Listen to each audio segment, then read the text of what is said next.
Welcome back to another Tuesday Quick Tip. We're doing this series on epidurals, little hints and tricks and ways to maximize the experience, which I think is a part of wholehearted education to look at all the different ways labor can go, no matter what your plans are for pain medication now, to really look at this thing and say, okay, if I choose it or when I choose it, how am I going to make this experience pleasurable, enjoyable? How can I really connect with my partner and connect with my baby?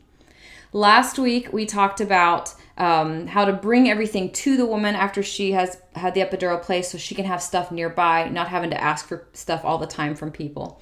Now, if you liked that tip, you're going to love today's. And if you want to subscribe, down below, there's a link. That way you can get these updates every week so you'll know when they're coming through and you can follow along with the series and just get all the little postpartum and labor tips that I have to give you every week. So today, we're going to talk about after you've brought everything to her and everything is right next to her and she's ready. Most women, after they've had an epidural, might feel a little conversational or chatty. Like, she's been dealing with contractions for lots of hours. She's been dealing with possibly nerves because of just the placement of the epidural. And she wants to, for the first time, really talk to you because she's been so just immersed in that experience. So it's nice if you can come to her since she can't come to you. And I encourage you to bring a chair next to the bed on the side where she is facing, obviously, and just listen to her, talk to her, let her debrief, let her, tell you what it was like, just talk about what this baby's going to be like, whatever makes sense to her to talk about. But while you're listening, even better, give you like super high points, gold stars, whatever for this labor is if you also massage her feet as you're talking to her.